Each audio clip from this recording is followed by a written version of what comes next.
PV. Anwar MLA മുഖ്യമന്ത്രിക്ക് നൽകിയ പരാതി. ആദ്യ ദിവസം വാർത്താ സമ്മേളനം നടത്തി അദ്ദേഹം പ്രഖ്യാപിച്ചതും രണ്ടാം ദിവസം വാർത്താ സമ്മേളനം നടത്തി അദ്ദേഹം പ്രഖ്യാപിച്ചതും ആയ കാര്യങ്ങളെല്ലാം ഉൾപ്പെടുത്തിക്കൊണ്ടാണ് പരാതി നൽകിയിരിക്കുന്നത് മുഖ്യമന്ത്രിക്ക്. അതിൽ 1, 2, 3 എന്ന് എണ്ണിപ്പറഞ്ഞ് ഓരോ കാര്യങ്ങളും ചൂണ്ടിക്കാണിക്കുന്നുണ്ട്. അതിൽ മൂന്നാമത്തെ കാര്യമുണ്ട്, മൂന്നാമത്തെ പോയിന്റുണ്ട്. അതാണ് ഈ പ്രശ്നങ്ങളുടെ എല്ലാം അടിസ്ഥാന കാരണം. മറുനാടൻ മലയാളി എന്ന യൂട്യൂബ് ചാനലിൻ്റെ ഉടമയായ ഷാജൻ സ്കറിയയ്ക്ക് എതിരെ പി.വി. അൻവർ പോലീസിൽ കൊടുത്ത പരാതിയുണ്ട്.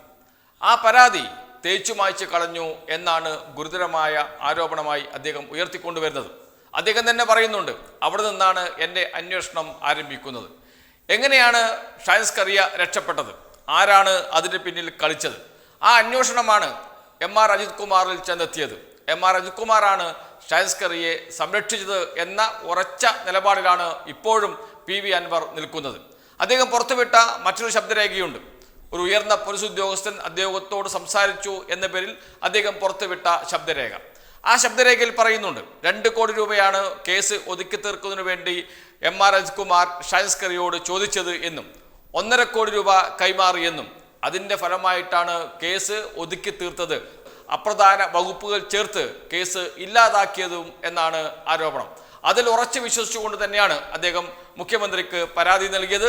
പരാതിയിൽ മൂന്നാമത്തെ പോയിന്റായി ഉന്നയിക്കുന്നത് ഷാജൻ സ്കറിയയ്ക്ക് എതിരെയുള്ള പരാതിയും അത് അട്ടിമറിച്ചതുമായി ബന്ധപ്പെട്ട കാര്യങ്ങളാണ്.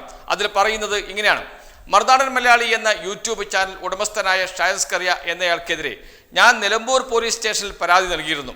ഷാജൻ സ്കറിയ 2021 ഏപ്രിൽ 17-ന് 2 ഞെട്ടിക്കുന്ന വയർലെസ് സന്ദേശങ്ങൾ എന്ന പേരിൽ കേരള പോലീസിന്റെ രഹസ്യ സ്വഭാവമുള്ള ഔദ്യോഗിക വയർലെസ് സന്ദേശങ്ങൾ ചോർത്തി പ്രക്ഷേപണം ചെയ്ത വീഡിയോ കണ്ടാണ് ഞാൻ പോലീസിൽ പരാതി നൽകിയത്. Information technology act 2000 section 66B and 66F, the Official Secrets Act 1923 section 3 and 5, Indian Telegraph Act 1885 section 21 and 26, Indian wireless telegraphy act 1933 എന്നീ വകുപ്പുകൾ പ്രകാരമുള്ള ഗുരുതര കുറ്റകൃത്യമായിരുന്നു ഷാജൻ സ്കറിയ ചെയ്തിട്ടുണ്ടായിരുന്നത്. എന്നാൽ നിലമ്പൂരിൽ നൽകിയ പരാതി ആലുവ പോലീസ് സ്റ്റേഷനിലാണ് FIR രജിസ്റ്റർ ചെയ്തത് എന്നാണ് ഷാജൻ സ്കറിയ ആരോപിക്കുന്നത്. അദ്ദേഹം അവിടെയും നിർത്തുന്നില്ല. അതിനുശേഷം പറയുകയാണ്, പരാതിയിൽ പ്രതിപാദിച്ചിരുന്ന വകുപ്പുകളിൽ ഇൻഫർമേഷൻ ടെക്നോളജി ആക്ട് 2000-ലെ 66B വകുപ്പ് മാത്രമാണ് ഉൾപ്പെടുത്തിയിരുന്നത്.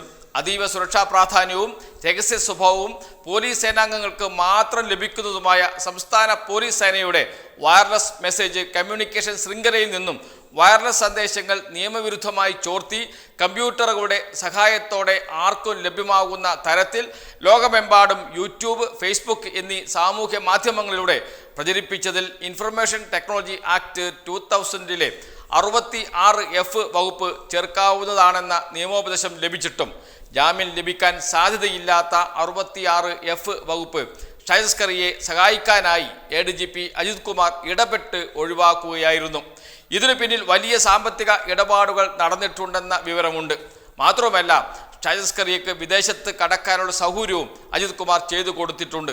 ഈ കേസിൽ നിയമപരമായി നിലനിൽക്കുന്ന ഇൻഫർമേഷൻ ടെക്നോളജി ആക്ട് 2000-ലെ 66F വകുപ്പ് കൂടി ഉൾപ്പെടുത്തി വിദ്വേഷ പ്രചാരകനായ ഷാജൻ സ്കറിയയ്ക്കെതിരെ ശക്തമായ നടപടിയെടുക്കുന്നതിലും അങ്ങ് അന്വേഷണ സംഘത്തിന് നിർദ്ദേശം നൽകണമെന്നും അഭ്യർത്ഥിക്കുന്നു എന്ന് പറഞ്ഞുകൊണ്ടാണ് മൂന്നാമത്തെ ചോദ്യം അല്ലെങ്കിൽ മൂന്നാമത്തെ പരാതി.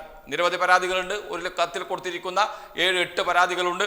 അതിൽ മൂന്നാമത്തെ പരാതിയായി പറഞ്ഞിരിക്കുന്നത് അദ്ദേഹം പറയുന്നത് ഇങ്ങനെയാണ്: ഈ കേസിൽ എന്ന് വെച്ചാൽ വയർലെസ് സന്ദേശം, പോലീസിന്റെ വയർലെസ് സന്ദേശം ചോർത്തിയ കേസിൽ നിയമപരമായി നിലനിൽക്കുന്ന ഇൻഫർമേഷൻ ടെക്നോളജി ആക്ട് 2000-ലെ 66F വകുപ്പ് കൂടി ഉൾപ്പെടുത്തി വിദ്വേഷ പ്രചാരകനായ ഷാജൻ സ്കറിയയ്ക്കെതിരെ ശക്തമായ നടപടിയെടുക്കുന്നതിനും അങ്ങ് അന്വേഷണ സംഘത്തിന് നിർദ്ദേശം നൽകണമെന്നുമാണ് അഭ്യർത്ഥിക്കുന്നു എന്നാണ് പറയുന്നത്. എന്ന് വെച്ചാൽ കേസ് വീണ്ടും പുനരന്വേഷണം നടത്തണം എന്ന് പറയുന്നു.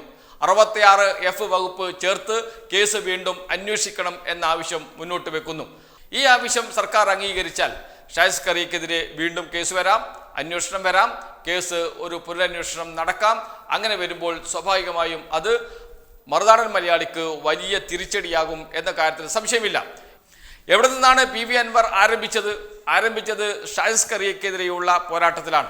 ഷാജൻ സ്കറിയ കേരളത്തിൽ വർഗീയ വിദ്വേഷം പടർത്തുന്ന, ജനങ്ങളെ ഭിന്നിപ്പിക്കുന്ന വർഗീയ പ്രചാരണം നടത്തുന്നു, വിദ്വേഷ പ്രചാരണം നടത്തുന്നു എന്നതായിരുന്നു ആദ്യമായി ഉയർത്തിക്കൊണ്ടുവന്ന ആരോപണം ഷാഹിൻ അസ്കറിയക്കെതിരെ PV അൻവർ. അതിൽ നിന്നാണ് അദ്ദേഹം തുടങ്ങുന്നത്. അദ്ദേഹം പിന്നീട് പരസ്യമായി തന്നെ പറഞ്ഞു, ഒരു ദിവസം മറുനാടൻ മലയാളി സംപ്രേഷണം ഞാൻ നിർത്തിവെക്കും, ഒരു ദിവസം ആ കെട്ടിടത്തിൽ നിന്ന് അദ്ദേഹത്തെ താഴെ ഇറക്കും എന്നൊക്കെ അദ്ദേഹം പറഞ്ഞിരുന്നു. ഒരു പരിധിവരെ അദ്ദേഹം വിജയിച്ചിരുന്നുവെങ്കിലും കുറച്ചു കാലം ഒളിവിലൊക്കെ കഴിയേണ്ടി വന്നു ഷാഹിൻ അസ്കറിയക്ക്. എങ്കിലും ഷാഹിൻ അസ്കറിയ തിരിച്ചു വരിക തന്നെ ചെയ്തു. അദ്ദേഹത്തിന്റെ യൂട്യൂബ് ചാനലുമായി സജീവമായി മുന്നോട്ട് പോവുകയും ചെയ്യുന്നുണ്ട്. അതുമാത്രമല്ല, PV അൻവർ അദ്ദേഹത്തിന്റെ ഫേസ്ബുക്ക് പോസ്റ്റിലിടുന്ന പോസ്റ്റുകൾക്ക് കമന്റ് ഇടുകയും ചെയ്യുന്നുണ്ട്. അതും വല്ലാതെ പ്രകോപിപ്പിക്കുന്നുണ്ട് PV അൻവറെ എന്ന കാര്യം സംശയമേയില്ല. അതുകൊണ്ട് തന്നെയാണ് ഈ പ്രശ്നം ഉയർത്തിക്കൊണ്ടുവരുവാനും സജീവമാക്കാനും ഇപ്പോൾ തീരുമാനിച്ചിരിക്കുന്നത് PV അൻവർ.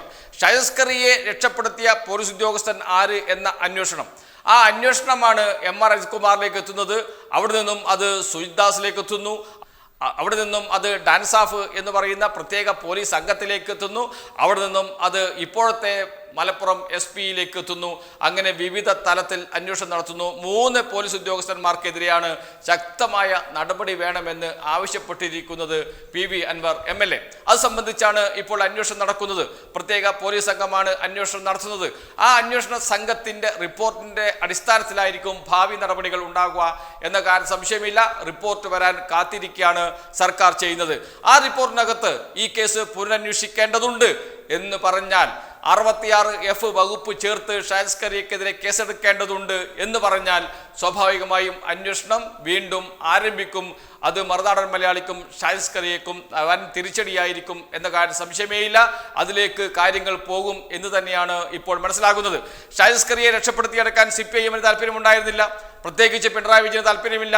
എല്ലാവർക്കും അറിയുന്ന കാര്യം തന്നെയാണ്. പിണറായി വിജയനെതിരെ വ്യക്തിപരമായ, കുടുംബത്തെ പോലും ആക്രമിക്കുന്ന, താറടിക്കുന്ന രൂപത്തിലുള്ള ഷാഹിൻ അസ്കറിയ മറുനാടൻ മലയാളിയിലൂടെയും മറുനാടൻ TV-യിലൂടെയും ചെയ്യുന്നത് എന്ന ധാരണ കൃത്യമായും CPIM നേതാക്കൾക്കുണ്ട്, മുഖ്യമന്ത്രിക്കുണ്ട്, മുഖ്യമന്ത്രിയുടെ ഓഫീസിനുണ്ട്. പക്ഷെ കേസ് വന്നപ്പോൾ എങ്ങനെ രക്ഷപ്പെട്ടു എന്ന് മുഖ്യമന്ത്രിയുടെ ഓഫീസിനും അറിയാൻ താല്പര്യമുണ്ട്. അതും കൂടി ഉൾപ്പെട്ടതായിരിക്കും അന്വേഷണ റിപ്പോർട്ട് എന്ന് മനസ്സിലാക്കുന്നു. അങ്ങനെയാണെങ്കിൽ സ്വാഭാവികമായും അതിൽ അന്വേഷണം വേണമെന്ന നിർദ്ദേശമാണ് അന്വേഷണ സംഘം മുന്നോട്ട് വയ്ക്കുന്നുവെങ്കിൽ വീണ്ടും അത് സംബന്ധിച്ചുള്ള അന്വേഷണവും പുനരാലോചനയും പുനരന്വേഷണവും ഒക്കെ നടക്കും. നേരത്തെ പറഞ്ഞതുപോലെ അത് മറ്റൊരു കേസും അതിലേക്ക് മറ്റൊരു നിയമയുദ്ധത്തിനും വഴിയൊരുക്കും എന്ന കാര്യം സംശയമേയില്ല. അത്തരമൊരു കേസ് വന്നാൽ സ്വാഭാവികമായും മറുനാടൻ മലയാളിയുടെ ഉടമയായ ഷാഹിൻ അസ്കറിയ കോടതിയെ സമീപിക്കും. അതൊരു നിയമയുദ്ധത്തിലേക്കായിരിക്കും നീങ്ങുക എന്നതാണ് കാര്യം. എന്തായാലും ഇതൊരു അന്ത്യം ഒരു മാസം കഴിയുമ്പോൾ ഉണ്ടാകുമെന്ന കാര്യം സംശയമേയില്ല. ഒന്ന് കലങ്ങി തെളിയുക തന്നെ ചെയ്യും. ആ കലങ്ങി തെളിയാൻ കാത്തിരിക്കുകയാണ് PV അൻവർ ചെയ്യുന്നത്. അതിനുവേണ്ടി കാത്തിരിക്കുകയാണ് സർക്കാരും ചെയ്യുന്നത്. കലങ്ങി തെളിയലിൽ ആരുടെയൊക്കെ തലയുരുളും എന്നത് മാത്രമേ ഇനി അറിയാനുള്ളൂ. അതിന് ദിവസങ്ങൾ മാത്രമേ ബാക്കിയുള്ളൂ.